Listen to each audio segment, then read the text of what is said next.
ሰላም ጤና ይስጥልን ወደ ዩቲዩብ ቻናላችን ተከታታዮች፣ በዚህ ቪዲዮ የኩላሊት ጠጠር እንዴት ቀድመን መከላከል እንችላለን የሚለውን እናያለን። ብዙዎቻችን የኩላሊት ጠጠር ከተከሰተ በኋላ እንዴት ህመሙን ማስታገስ እንችላለን ወይም ማከም እንችላለን የሚለውን እናያለን እንጂ አብዛኞቻችን እንዴት መከላከል እንደምንችል ቀድመን አናውቅም። በዚህ ቪዲዮ እያንዳንዱን በዝርዝር እንመለከታለን። ወደ ቪዲዮ ለዚህ ቻናል አዲስ ከሆናችሁ ይህን ቻናል ላይክ በማድረግ እና ለወዳጅ ዘመዶቻችሁን በማጋራት እና ሼር በማድረግ አብራችሁን ሆኑ።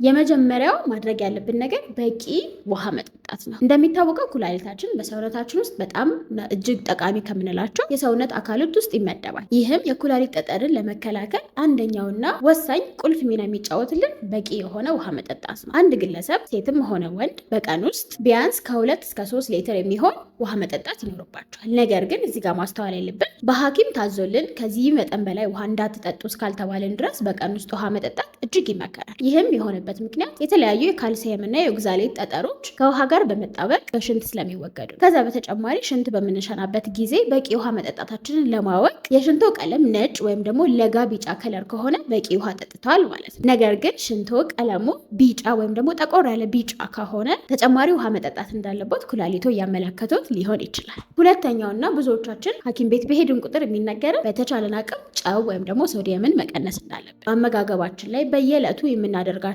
ነገሮች ላይ በተለይ ከምግብ ውጭ የምንወስዳቸው ለምሳሌ እንደ ቺፕስ እና የመሳሰሉ ጣፋጮችን ስንጠቀም ከፍተኛ የጨው ይዘት ስለሚኖራቸው በተቻለን አቅም ጨው መቀነስና ከቻልም ደግሞ ቀስ በቀስ ከአመጋገባችን ውስጥ መቀነስ ከኩላሊት ጠጠር በተጨማሪ እንደ ደም ግፊትና ሌሎች በሽታዎችን ይከላከልልናል። ሌላኛው ደግሞ የኩላሊት ጠጠር ለመከላከል ከሚያግዙ ነገሮች ውስጥ አንደኛው የእንስሳት ፕሮቲኖችን መቀነስ ነው። እንደ ቀይ ስጋ፣ ዶሮ፣ እንቁላል እና ሌሎች የአሳ ምግቦችን ማዘውተር ብዙ ጊዜ የእንስሳት ፕሮቲን መጠን በመጨመር ሰውነታችን የኩላሊት ጠጠር እንዲከሰት ከሚያደርጉ ንጥረ ነገሮች ለምሳሌ የዩሪክ አሲድ መጠንን ስለሚጨምርብን የዩሪክ አሲድ መጠናችን እንዳይጨምርና የኩላሊት ጠጠር እንዳይከሰትብን እነዚህ ምግቦች በተቻለን አቅም በሞዴሬሽን ወይም ደግሞ እጅግን ቀንሰን ብንወስድ ይመከራል። ስፖርተኛ ከሆነ ወይም ደግሞ ፕሮቲን ያስፈልገኛል የምንል ከሆነ ደግሞ እንደ ባቄላ፣ ቦሎቄና የመሳሰሉት ከተፈጥሮ የምናገኛቸውን ፕሮቲኖች ማዘውተር ይመከራል። ሌላ ደግሞ የኩላሊት ጠጠር እንዳይዘን ወይም ደግሞ ለመከላከል ከሚያግዙን ነገሮች መካከል ሲትረስ ወይም ደግሞ ኮምጣጣ ካሉ ፍራፍሬዎች የሚገኝ ንጥረ ነገር መውሰድ። ይህ ንጥረ ነገር ለምሳሌ እንደ ሎሚ፣ ብርቱካን፣ ኮምጣጤ የመሳሰሉት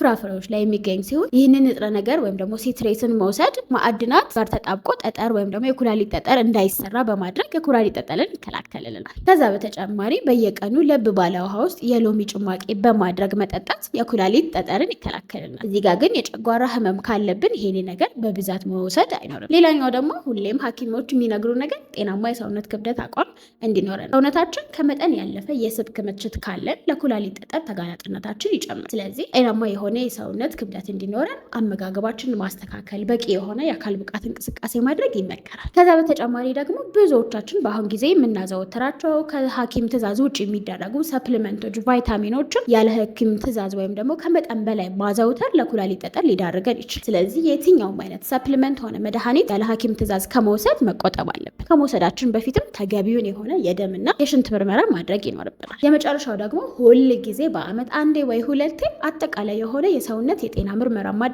ጠጠሩ ከመከሰቱ በፊት ለምሳሌ በቤተሰብ ውስጥ የኩላሊት ጠጠር ታሪክ ካለም ሊመጣ ስለሚችል ቀድመን ለመከላከልና በአግባቡ ለማከም ይረዳናል።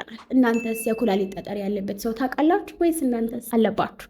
ምንስ ያደረጋችሁለት? ኮሜንት ላይ ያሳውቁ። የትኛውም አይነት ጤና ነክ መረጃ ማግኘት ከፈለጋችሁ 9394 ላይ ደውሉልን። እስከሚቀጥለው ሳምንት ቸርን ሰንብት።